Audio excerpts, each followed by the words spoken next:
네, 여러분 잘 쉬었습니까? 자, 이어서 2차 시 수업을 하겠습니다. 교수님이 앞에서 시간을 조금 착각한 것 같아요. 그래서 33분에 맞춰야 되는데 자, 38분으로 시간을 착각을 해서 5분 정도 수업이 더 진행이 됐네요. 자, 여러분 교수님이 웬만해서는 시간을 잘 맞춰서 하는데 자, 교수님이 실수를 조금 했습니다. 자, 그러나 시간을 적게 한 것보다는 낫지 않을까요? 교수님은 낫다고 생각하는데 여러분들 입장은 또 모르죠. 자, 어쨌거나 교수님도 신이 아닌지라 가끔 이렇게 시간을 잘못 이렇게 봐서 이렇게 시간을 조금 오버했는데 자, 여러분들 양지 바랍니다. 자, 그러면 이번 시간 2차 시 수업을 하도록 하겠습니다. 자, 우리 1차 시한 내용을 다 한번 살펴보기는 그러니까 자, 우리 3장 수업을 한번 잠깐 되돌려보고 이어서 진행을 하도록 하십시다. 자, 3장이었는데요. 자, 우리 앞서 시간에 3장 다룰 때 어떤 내용이 있었죠? 자, 그렇습니다. 자, 2차원 운동이라고 해서 살펴봤더니 별게 없더라. 1차원 운동하고 유사하게 변이 속도, 가속도를 이야기를 하더라 하는 것이죠. 차이점이 있다면 그렇습니다. 2차원을 표현하는 기호로서 두 개의 좌표, 즉 x좌표와 y좌표를 함축할 수 있는 자, 이것을 의미할 수 있는 색다른 조금 구별되는 기호를 쓴다 이것이죠. 그 기호가 R이라는 기호이다 라는 것이고요. 자, 그러나 의미는 똑같습니다. X라는 것은 이제 1차원이었기 때문에 X만으로 표현했지만 이제 2차원 이상이 되면 하나로 기호를 표현해야 될 어떤 기호가 필요하죠. 그래서 R이라는 기호를 선택했다는 것 뿐이고요. 자, 똑같이 위치를 나타내는 의미를 갖고 있습니다. 자, 속도였고요. 가속도였습니다. 보통 이제 우리가 속도 가속도 할 때는 순간 속도 혹은 순간 가속도의 줄임말이다라고 이해하면 되겠습니다. 자, 그리고 그 다음에 얘기했던 게 2차원 운동을 대표할 수 있는 운동이 있다 이런 얘기를 했죠. 바로 그것이 포물체 운동이다 혹은 포물선 운동이라고도 하는데 혹은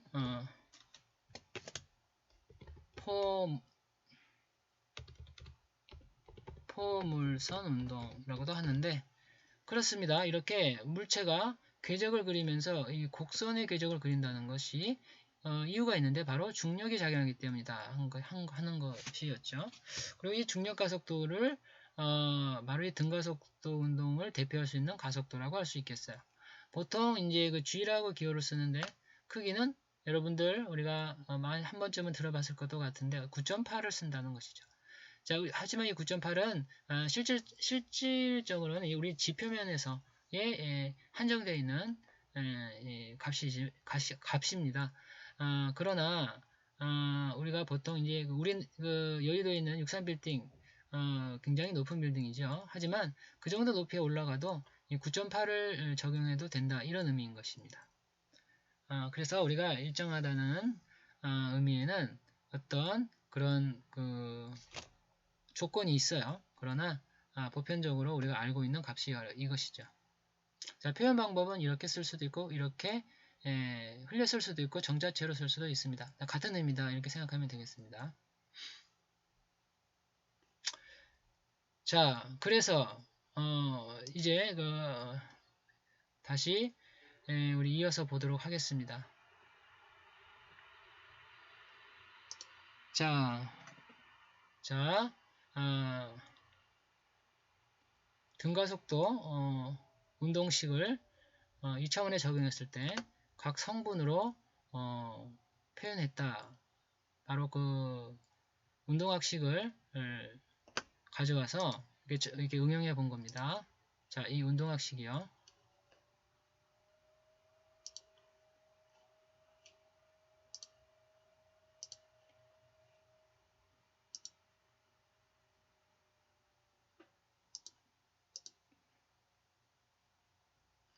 자, 그리고 우리가 이 중력가 속도는 이 y-방향의 가속도에 적용된다라는 것도 잊지 말아야겠죠. 왜냐하면 중력가 속도는 항상 지구 중심 방향, 즉 y-방향이죠. 아랫방향이죠. 그렇기 때문에 이렇게 표현을 합니다. 자, 그래서 이 식을 보면 여기 마이너스 g라는 표현이 들어가는 것이죠. 자, 포물체 운동에 관해서 이렇게 요약해서 설명할 수도 있습니다. 자, 그래서 우리 이 궤적을 표현한 그림을 봤죠. 자, 이렇게 궤적을 그리면서 물체가 포물선 운동을 하게 되는 것이고요. 자, 여기서 우리가 1차 시에서 교수님이 얘기는 안 했지만 여기 있죠. 자, 중력 가속도는 이렇게 아랫방향을 향해 있다. 이런 의미를 생각해 본다라는 것입니다. 자, 그래서 이 시시각각으로 이 각도의 변화가 생기고 있고요. 이렇게 당연하게 이런 포물선 궤적에 대한 해석을 이렇게 한다라는 것입니다.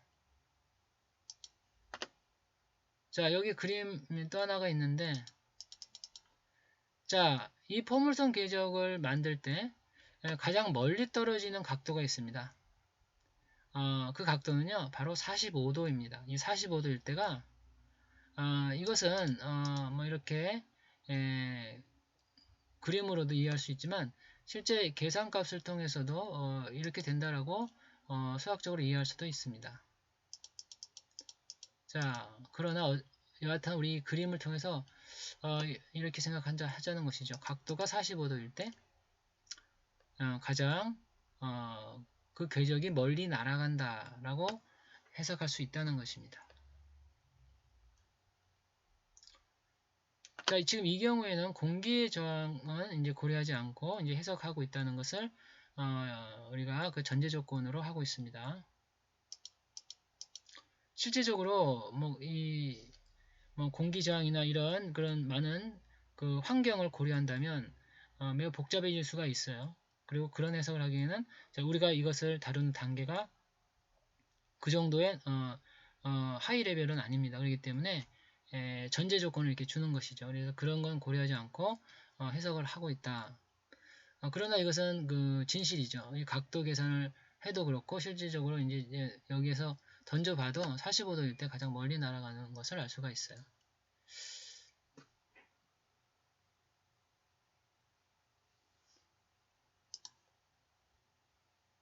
자, 여기 이제 또 재밌는 그림이 하나 또 나와 있는데, 자, 여기에서 이제 그 대포를 쏜다 이렇게 생각해 보자 이거죠. 혹은 총을 쏘았어요. 그러면 자, 이것이 이 표적을 떨어뜨릴 때 맞춰질 수 있는 이런 어떤 상황도 생각해 볼 수가 있는 것이죠. 자, 이거는 이제 그 방금 이제 얘기했던 그림을 이제 사진으로 이렇게 표현해 주었는데, 자, 이제 이것을 사진으로도 이렇게 해석해 볼 수 있습니다. 이렇게 물체가 떨어지고 또 이 포물선 궤적을 그리면서 여기에 부딪히고 이런 상황이 있을 수가 있는 것이죠.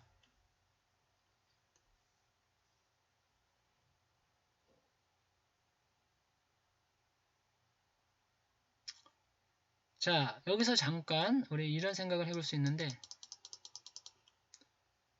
여기 보면 이 공이 떨어지면서 점점 간격이 더 멀어지고 있다라는 것을 알 수 있나요?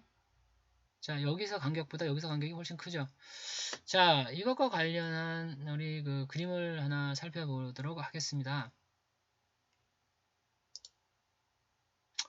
자, 참조 그림은요, 이겁니다.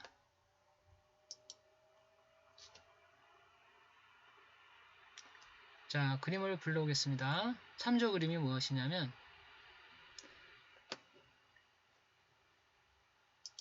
자, 이 그림인데요. 이 그림. 자, 보이나요? 자, 여기 깃털이 있습니다. 자, 여기 사과가 있어요. 자, 두 개를 동시에 떨어뜨리면, 자, 어느 게 먼저 땅에 떨어질까요? 우리가 보통은 정상적으로 우리 과학적으로 이해하지 않고 우리가 그냥 보통 흔히 생각할 때 사과가 먼저 떨어지겠다 이런 생각을 하겠죠. 왜냐하면 사과가 무거우니까. 그런데 사실 그 이유는 공기저항이 있기 때문에 그렇지 사실 그런 조건들 그런 여러 조건들을 다 고려하지 않을 수 있는 상황 즉 진공이라면 즉 우리가 가장 실험하기 좋은 조건이 우주겠죠. 그래서 우리가 이제 그 달과 같은 곳에는 공기가 없으니까 우주인이 이제 우주선을 타고 우주 밖으로 나갔을 때 이런 실험을 이제 했다고 합니다. 그래서 이게 떨어뜨려 보면 자 이렇게 공기가 없는 상황에서는 자 방해를 하는 요소가 없죠. 깃털이 공기저항으로 펄럭일 이유가 없다는 것이죠. 그렇기 때문에 순수한 중력으로 인해서 떨어지기 때문에 자 이렇게 깃털이나 사과나 똑같이 떨어진다는 겁니다. 자 이때 점점 간격이 넓어지는 걸 볼 수가 있는데요. 그 이유는 바로 중력 때문입니다. 자, 여러분 착각하지 말아야 될 게 교수님이 앞서서 등가속도라고 그랬잖아요. 자, 등가속도라는 것이 등속도라는 말이 아닙니다. 자, 등속도는 일정한 속도이죠. 그러나 등가속도는 일정하다는 건 맞는데 가속도가 계속해서 작용하고 있는 상황입니다. 그러니까 일정한 가속도가 계속해서 작용하니까 이것이 갈수록 간격이 멀어지는 것이죠. 자, 그래서 등가속도지 등속도가 아니다. 그래서 간격이 점점 가속이 되기 때문에 점점 일정한 가속도, 즉 등가속도라도 점점 작용이 계속되고 있기 때문에 점점 간격이 멀어진다라는 이 점을 여러분들이 착각해서는 안 될 것입니다. 자, 그래서 혹시 여러분들이 이 그림에서 그것을 발견했다면은 참으로 관찰력이 좋은 것입니다. 이렇게 보면은 자 공이 떨어지면서 점점 간격이 더 넓어지고 있는 이유가 바로 이것이 등속도 운동이 아니고 등가속도 운동이기 때문입니다. 등가속도는 가속도가 계속 작용이 되고 있는 상황이에요. 일정한 가속도가 계속 작용을 하고 있기 때문에 점점 가속도가 증가하는 겁니다. 그렇기 때문에 등속도가 아닌 거죠. 자, 이걸 착각하면 안 된다고 한 것이고요.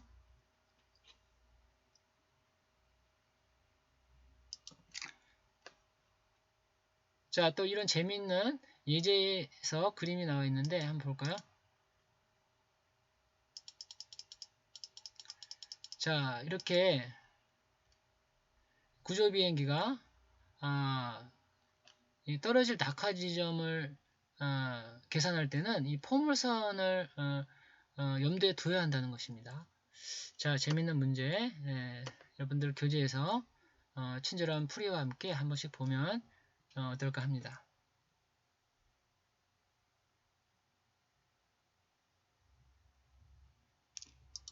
자, 또 이런 그림도 있어요. 여기 보면은 자, 이것도 우리 교재에 있는 그림인데 자, 이렇게 멀리뛰기 선수가 있습니다. 그러나 이 멀리뛰기 선수가 점프를 하죠. 그러나 계속해서 하늘로 올라가는 건 아닙니다. 그죠? 중력의 영향을 받기 때문에 이렇게 어느 정도 올라가면 다시 지면으로 떨어지게 돼 있죠. 그러나 어느 정도로 순간적인 각도가 잘 잡혀지느냐에 따라서 그 거리가 매우 멀리뛰기 선수들이 멀리 뛸 수가 있는 것이고 어느 정도로 그걸 잘 조절해서 멀리 떨어지느냐 이것이 관건인 것입니다. 자, 그래서 우리 아까 여러분들에게 얘기했던 자, 수치적으로 계산했을 때 45도 각도가 제일 좋다 그랬죠. 자, 이런 것을 염두에 두고 우리가 이제 연습을 할 수가 있겠죠. 그러면 최대한 멀리 떨어지는 그런 행운도 따를 수 있겠습니다. 자, 우리 주변에서 흔히 보는 포물선 운동은 이제 여러 개가 있습니다. 그 중에 하나의 어떤 그 상황이라고 할 수가 있겠죠.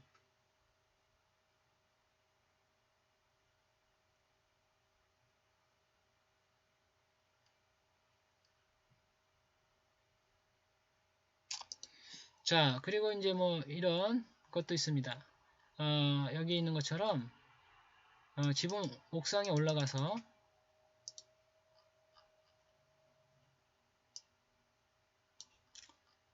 이렇게 공을 던질 수도 있겠죠. 자, 여기서 이제 그 지붕 위에서 공을 던지면 이 공 역시 궤적을 그리겠죠. 당연히 포물선 궤적입니다. 자, 이런 것도 우리가 일상에서 또 물리적인 해석으로 생각해 볼 수가 있겠습니다.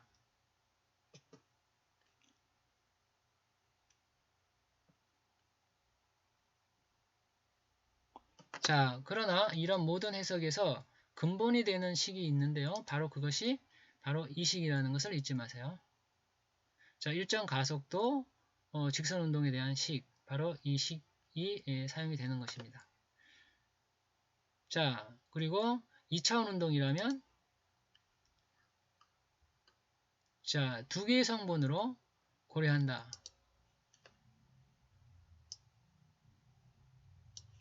자, 그래서 이렇게 좌표로 생각하면 x좌표와 y좌표의 조합으로 해석한다.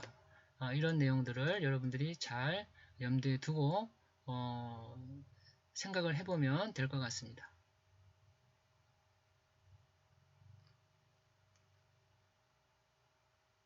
자, 방금 봤던 이 그림도요. 여기에 표현했듯이 x방향과 y방향으로 고려를 하는 것입니다. 다시 볼까요? 자, 여기 있는 것처럼 x방향과 y방향이 설정되어 있다. 이런 것입니다.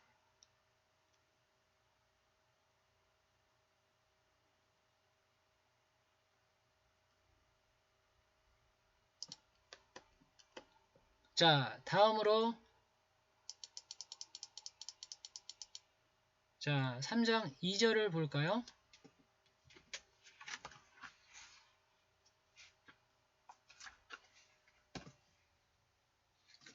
자, 3장 2절은요. 자, 여러분들 보듯이 상대 속도입니다.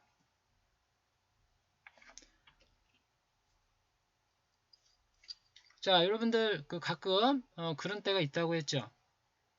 자, 여러분이 지하철을 타거나 아니면 버스를 타거나 혹은 자동차를 타고 있을 때 여러분이 멈춰 있었는데도 옆에 차가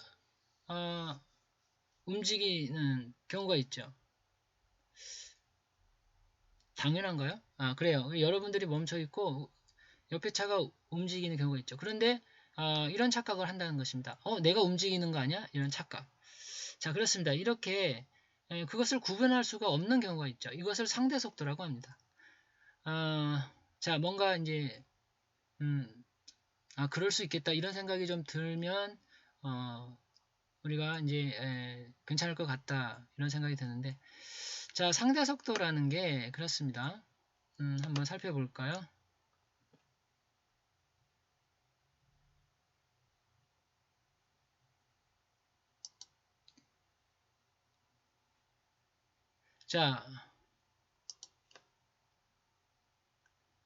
자, 이렇게 자동차를 한번 생각해 보면 좋습니다.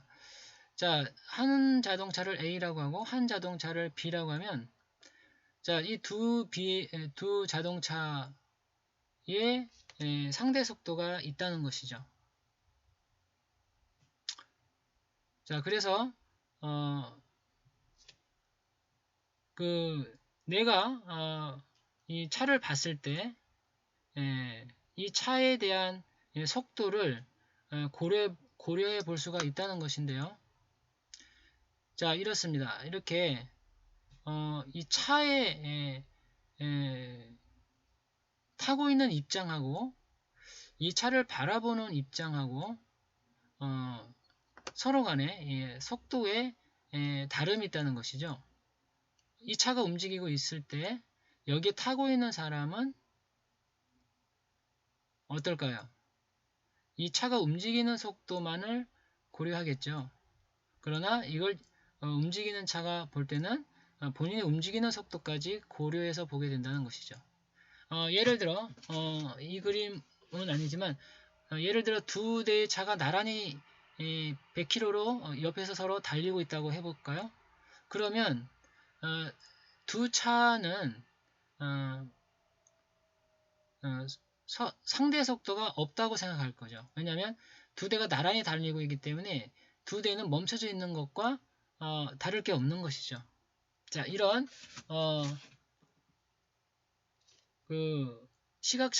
이런 시각차가 생기는데 바로 이것입니다. 이것을 이제 상대 속도로 나타낼 수가 있는 것이고요. 자, 우리는 위치에 대한 표현을 배웠죠. 자, 우리가 한 지점에서 A 벡터 위치가 있을 것이고, 자, 우리 한 지점에서 B 벡터까지 위치가 있을 겁니다. 그러면 이 두 위치 벡터의 차이가 A, B 벡터의 위치 벡터가 되겠죠. 자, 이것은 우리 앞에서 배웠던 벡터 해석이죠. 벡터의 합과차를 생각하면 됩니다. 자, 그러면 우리는 무엇을 알고 있냐면, 자, 앞에서 교수님이 얘기했지만, 자, 이 위치 벡터라는 것,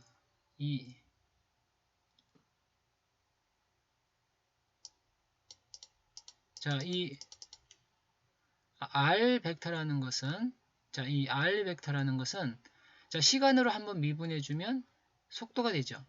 자, 이걸 한번 생각해 봅시다. 그래서, 자, 이것을 시간으로 한번 미분해주면, 양변을 미분해주면,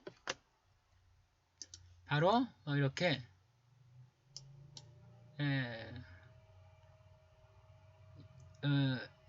두 개의 위치에 대한 속도차, 즉 상대 속도에 대한 표현이 나온다는 것입니다. 원리는 간단하죠. 위치 벡터를 우리가 기술을 했는데, 자, 이렇게 위치 벡터를 기술했는데 이것을 어떻게 해준다? 자, 미분을 해주면 이게 속도가 되는 것입니다. 양변을 똑같이 시간을 미분을 해주면 되겠죠. 따라서 위치 벡터를 양변을 똑같이 시간을 미분을 해주면 자, 이런 속도 벡터 식으로 쓸 수가 있겠죠. 이렇게 구해진 이 속도가 상대 속도입니다. 상대 속도. 자, 또 이런 문제를 한번 생각해 볼까요? 자, 여기 이렇게 배가 있는데요. 자, 강물이 흐르고 있습니다. 그러면 강물이 흐르는 속도가 있겠죠. 자, 이 배가 직선으로 간다고 생각한다면 본인은 이 흐르는 강물 속도 때문에 이렇게 경사진 방향으로 흘러가게 된다는 것이죠. 자, 이렇게 우리 고려해 볼 수 있는 이런 상대 속도를 문제화했다고 할 수가 있겠습니다. 자, 풀이를 여러분들 친절한 풀이를 한번 읽어보면 도움이 되겠습니다.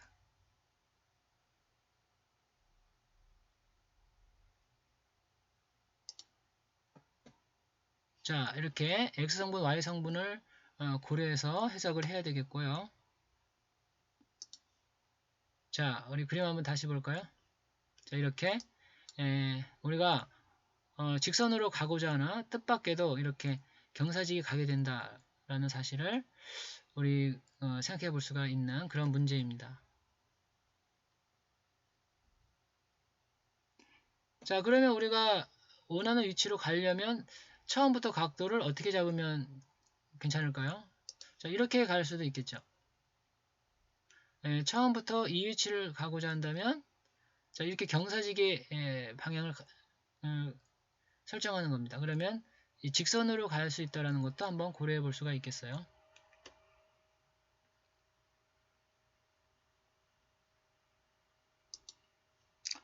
자, 이제 여기까지 해가지고 우리 상대 속도를 한번 다뤄봤습니다.